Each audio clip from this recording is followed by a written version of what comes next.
Saintes, en Charente-Maritime.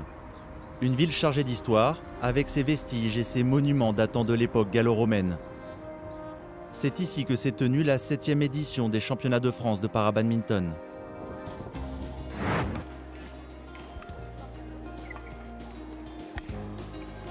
J'ai 32 ans, je viens du Lot-et-Garonne, du Marmandais. Je m'appelle Andrea, j'ai 23 ans, je viens de la région bordelaise. La compétition para-bad, c'est ma première, j'en avais jamais fait avant. C'est la grande découverte. Je viens du département de 62 dans le Pas-de-Calais. Je joue dans la catégorie WH2, qui correspond fauteuil avec abdos. Pour moi, c'est une fierté de représenter les meilleurs Français dans un groupement. Ça fait du bien de recevoir une médaille pour le niveau qu'on a et de se dire je vaux quelque chose quand même. C'est un véritable plaisir. Tout le monde se dit bonjour, tout le monde se connaît. C'est vraiment sympa comme ambiance. 3 jours de compétition, plus de 75 joueurs venus de tout le pays et de tous les niveaux. Des échanges spectaculaires, des duels intenses, de la sueur et des sourires. Alors qu'elle deviendra discipline paralympique aux prochains Jeux de Tokyo, le para-badminton français monte en puissance et connaît depuis quelques années un essor considérable.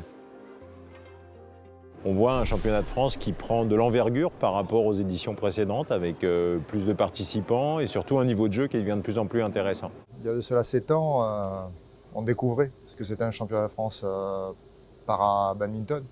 Aujourd'hui, on est au-delà du para-badminton, on est dans le paralympisme. L'arrivée du para-badminton aux Jeux de Tokyo a permis de structurer les choses. Ça s'est professionnalisé réellement et on va tous dans le même objectif, de performer, de s'améliorer.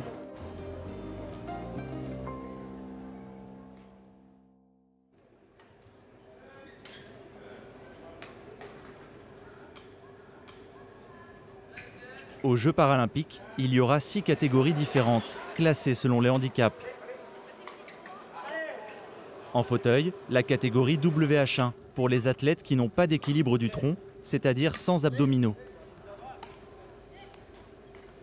Celle des WH2 pour ceux qui ont un équilibre du buste et qui ont donc une mobilité plus fluide. Pour ces 2 catégories, les joueurs évoluent sur demi-terrain, sans la zone proche du filet. Les joueurs debout sont eux classés en 4 catégories. Pour les membres inférieurs, il y a les SL3 qui ont des difficultés majeures de déplacement et les SL4 qui peuvent courir sans gêne flagrante.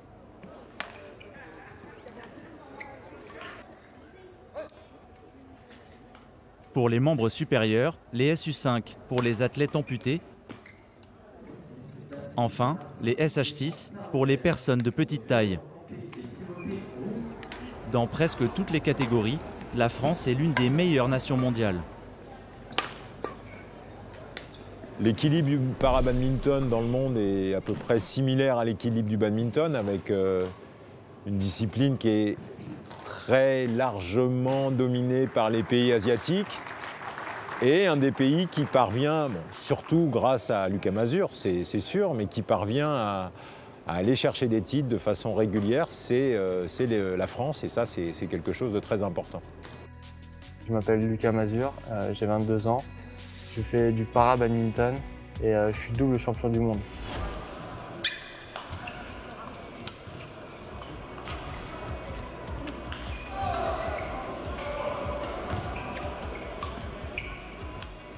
Champion du monde en 2017 et 2019, triple champion d'Europe, comme ici à Rodez en 2018, Lucas Mazur est la star de la discipline, qu'il domine depuis plusieurs années. C'est chez lui, à Bourges, au Pôle Espoir, que le leader français se prépare pour ses premiers Jeux paralympiques, où il visera la médaille d'or dans la catégorie SL4. Petit peu lent. Oui. Pose-le. Voilà. Allez, encore. Recule. Ouais, avance, avance. Pose. Reste.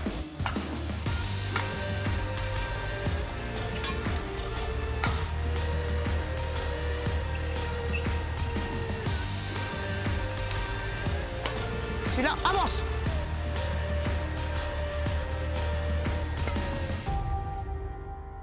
J'ai fait un AVC à l'âge de 3 ans. Les séquelles ont été que je boite un petit peu à la marche et que j'ai une cheville un petit peu déformée sur la jambe droite. Concrètement, quand je joue, on ne va pas forcément beaucoup le voir. c'est plutôt quand je marche. Sur le terrain, je me déplace de manière assez rapide quand même si ce n'est pas l'idéal. Je suis quand même assez fluide et c'est surtout quand je marche ou quand je vais sortir du terrain que vous allez pouvoir vous rendre compte que je suis handicapé. Fils d'une mère basketteuse et d'un père pongiste, Lucas Mazur est un athlète au gabarit imposant d'1,92 m pour 85 kg. Il est entraîné depuis son adolescence par Sandrine Bernard. Il prend énormément de place sur le court. Aujourd'hui, c'est un vrai point fort. Et après, on a développé beaucoup plus tout ce qui est qualité de toucher et variation de trajectoire. Parce que par contre, s'il ne faisait que du jeu puissant, physiquement, à un moment donné, il ne tiendrait pas le coup. Encore. Allez, voilà. Le programme de la semaine, c'est... il a 3 séances physiques. Vous voyez, très bien. Et il a 7 séances techniques. Technico-tactiques. Et comme cette semaine est assez particulière, il a et séance de mix individuel. Parfait. Bien, Lucas. Ok, ça. Il a séance de mix parce que Faustine est là pour la semaine. Et il a ses séances de simple classiques dans le programme.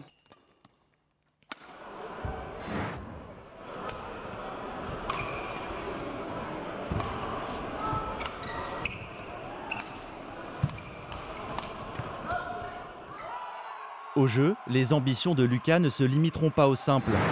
Le numéro 1 mondial disputera également le double mixte avec Faustine Noël. Le duo, champion d'Europe en titre, cherchera l'or à Tokyo. Je viens surtout pour m'entraîner avec Lucas, comme on est une paire de double mixte.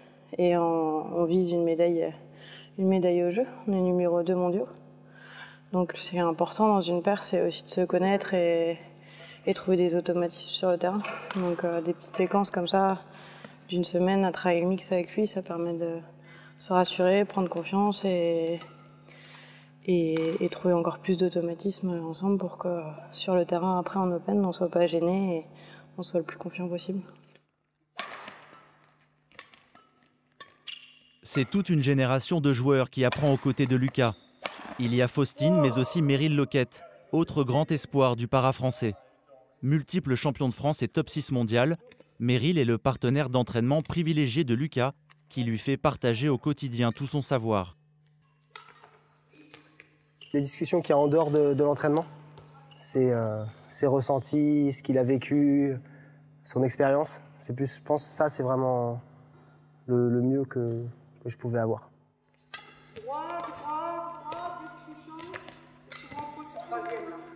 Bien sûr, j'ai un rôle d'ambassadeur auprès de tous les jeunes joueurs de badminton comme auprès de tous les jeunes para-athlètes qu'il y a en France. Il faut vraiment que le para-badminton se démocratise de plus en plus. Paris 2024 va permettre justement à la France de changer son regard sur le handicap et sur les personnes à mobilité réduite. Le parcours de Lucas Mazur dépasse aussi largement le milieu sportif. Le jeune homme a développé au fil des années un puissant modèle économique constitué de nombreux sponsors. Un parcours dont tente de s'inspirer sa partenaire de double, Faustine, passée pro depuis quelques mois. Nous l'avons suivie chez elle, à Rennes.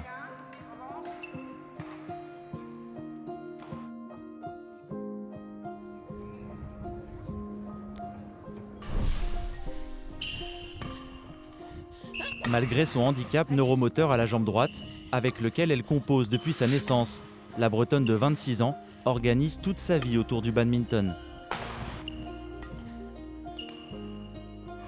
Pour reculer, c'est un peu chiant.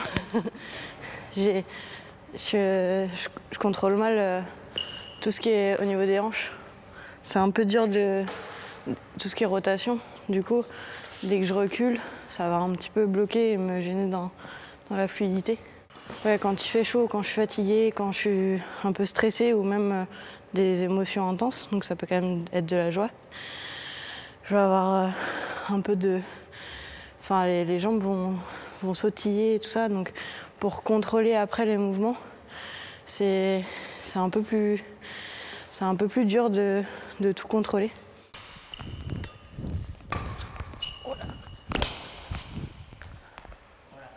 Ouais. Par exemple, je fais un appui. Le stimuli, c'est le contact avec le sol. Et moi, il va réagir trop fort par rapport à ce contact. Donc après, pour maîtriser son geste, c'est un petit peu plus dur. Après des études de biologie achevées en licence, Faustine s'est entièrement consacrée à la pratique du para-badminton. Comme tout sportif professionnel, elle souhaite anticiper son après-carrière et sa reconversion. Elle s'est donc rapprochée de sa fédération, qui l'a orientée vers la direction régionale de la jeunesse, des sports et de la cohésion sociale, afin de lui permettre de préparer sa réinsertion professionnelle. Comment tu vas? Bien. Depuis la dernière fois qu'on s'est vu? Je visais un peu plus haut que ce qui s'est passé, mais bien quand même dans l'ensemble, donc okay. Positif quand même. Donc là, on s'est vu 6 fois déjà, on fait la 7e séance aujourd'hui. On va voir par rapport à l'objectif que tu t'es fixé, là, par rapport à ton projet professionnel.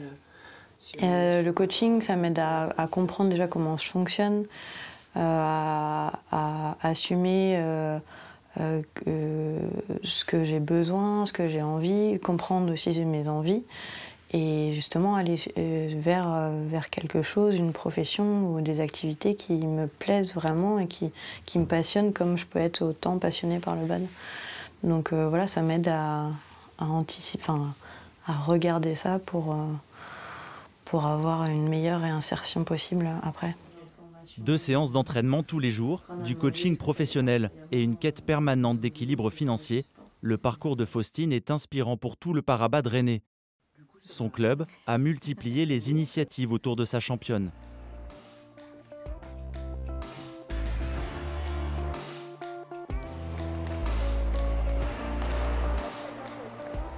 Le club est là en fait pour avoir des subventions du conseil régional, du conseil départemental ou de la ville de Rennes. Et après, avec tout ce budget-là, on arrive à lui allouer par rapport à ses dépenses. On lui paye une partie de ses entraînements ou s'il faut du matériel, on est là aussi pour l'aider. Sur la partie communication, on est assez fort, nous le club, que ce soit sur Instagram, Facebook. Donc on est là pour faire vivre son aventure jusqu'au jeu, on l'espère. Et ce qu'on aime bien surtout, c'est après chaque grand championnat, que ce soit un championnat d'Europe, un championnat de France, un championnat du monde, c'est de célébrer ensemble, de célébrer mais avec tous les licenciés. C'est-à-dire qu'on invite les 180 personnes à venir sur un temps d'échange d'une demi-heure. On invite en même temps nos partenaires institutionnels, nos partenaires privés et on célèbre ces médailles.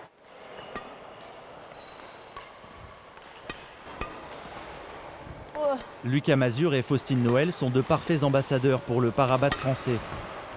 Comme l'est également Mathieu Thomas, l'un des meilleurs athlètes dans la catégorie SL3.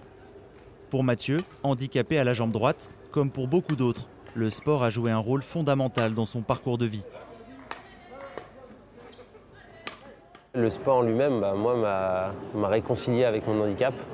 Parce que de mes 17 à mes 30 ans, au final, au moment où j'ai vraiment commencé le para-badminton, je refoulais vraiment cet handicap. Et puis d'en faire, il fallait aller chercher des sponsors.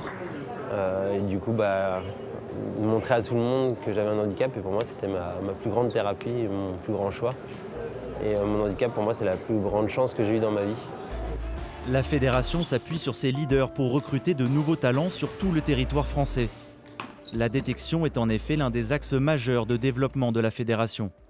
On a besoin de continuer à développer le nombre de joueurs. Donc il faut mettre en place une forme de détection. Donc il y a des réflexions qui sont menées. Est-ce qu'on doit travailler avec des centres de réhabilitation, des centres de réadaptation, des choses comme ça? On est persuadé qu'il y a des tas de joueurs qui sont éligibles au para-badminton, qui ne le savent pas ou alors qui ne se sont pas déclarés. Donc pour nous, c'est de bien recenser tous les joueurs et à partir du moment où on aura tous ces joueurs, de construire les structures d'entraînement au sein des clubs, de s'assurer que les clubs s'occupent d'eux pour ensuite les amener vers un niveau plus international.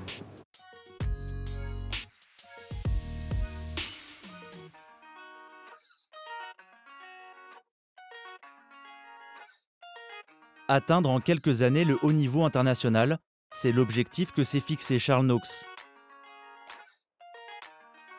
Après la découverte de la pratique il y a 3 ans, Charles est désormais dans l'antichambre du monde pro.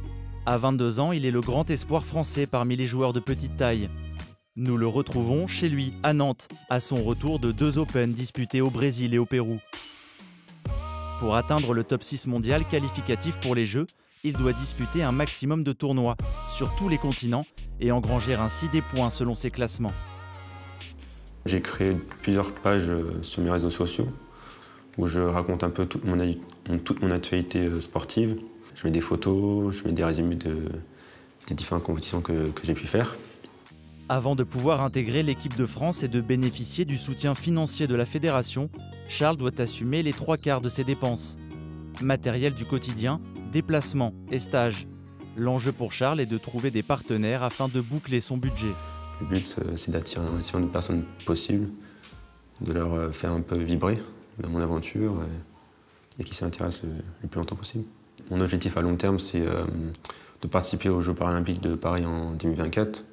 Donc pour cela, je dois faire un maximum de tournois à l'international pour accumuler un maximum de points, pour ainsi monter au classement et ainsi avoir une place qualificative pour les Jeux. C'est dans la perspective des Jeux de Paris 2024 que Charles s'entraîne désormais avec les valides au pôle espoir de Nantes. La difficulté d'affronter des joueurs de sa catégorie le contraint à s'entraîner avec les minimes. Parce qu'en France, on doit être une dizaine. Et ça ne permet pas vraiment d'évoluer dans cette catégorie-là. Du coup, c'est pour ça que je m'entraîne avec les personnes entre 12 et 17 ans.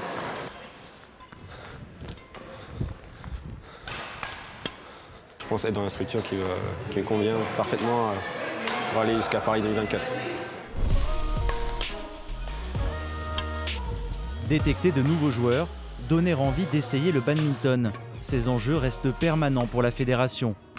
Et il y en a d'autres, comme dynamiser la pratique de la compétition et structurer encore davantage le haut niveau.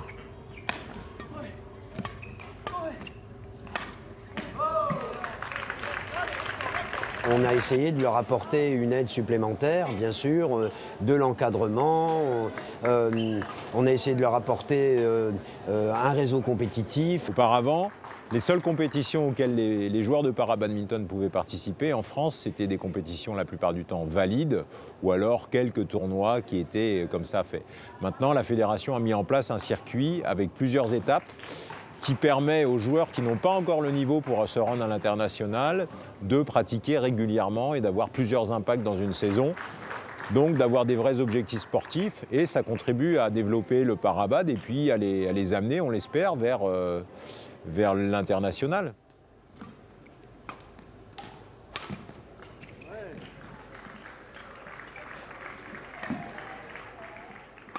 C'est compliqué évidemment parce que la plupart des joueurs handibad sont des joueurs qui habitent dans leur région, qu'on ne peut pas les regrouper, donc il faut faire du sur-mesure individualisé dans chaque cas.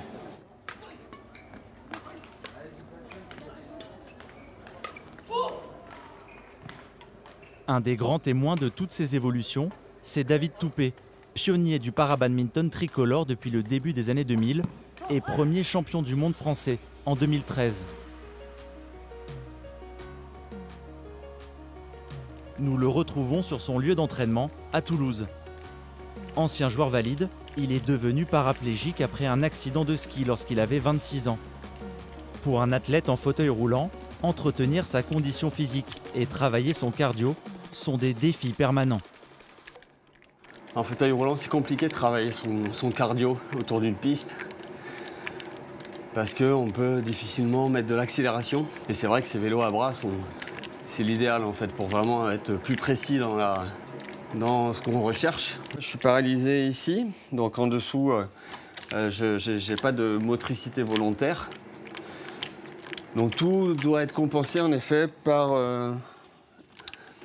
le grand dorsal, ici, grand pectoral, notamment pour pousser le fauteuil. À 43 ans, David Toupé est toujours performant et visera une médaille à Tokyo. En double, il sera associé à un nouveau partenaire, Thomas Jacobs. Basé à Annecy, Thomas profite pleinement de ces stages organisés par la fédération et de la mise à disposition des entraîneurs fédéraux. Du sur-mesure pour les deux hommes. Ça me pose plus de problèmes à moi de revenir là que de toi à revenir là. Mais je pense que toi, quand tu es devant, t'as pas à regarder non plus ce que je fais derrière. Si toi, tu décides que pour toi, c'est mieux de reculer, celui qui est derrière, il s'adapte. Pour leur double, il y a un H2, un H1. Le WH1, c'est David, sans abdos. Et Tom, c'est H2 avec abdominaux. Donc ils n'ont pas du tout les mêmes caractéristiques, les mêmes capacités en termes de déplacement, en termes de mobilité sur le fauteuil. Les H2 ont vraiment encore les abdominaux. Donc ils peuvent aussi bien facilement se pencher vers l'avant que vers l'arrière. Alors que les H1, comme David, où vraiment ce sont les plus handicapés par rapport à leur handicap et leur accident.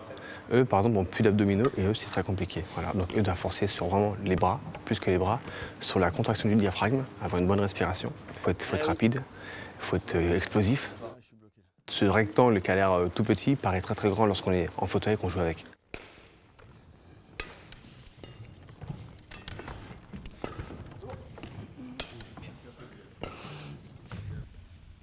Je souligne quand même qu'il se déplace avec la raquette dans la main et non pas la raquette dans la bouche ou sur le fauteuil. Donc à chaque fois la raquette qui frotte sur le côté, il faut l'ajuster avec la force qu'on doit y mettre sur le déplacement et après derrière le relâchement pour effectuer des différentes frappes.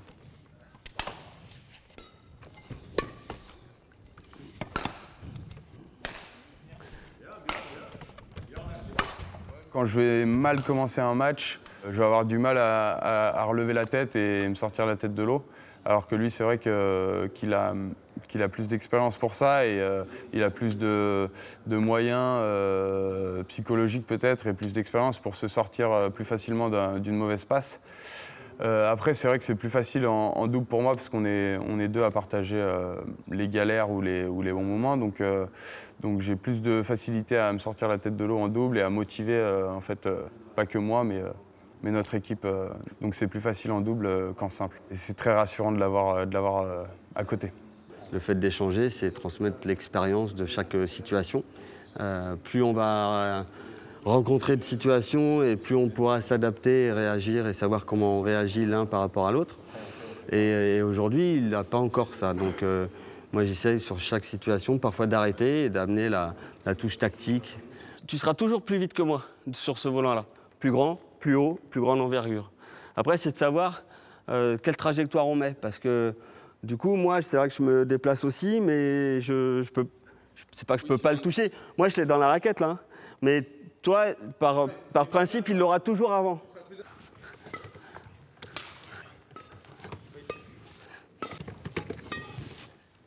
Allez. Pardon.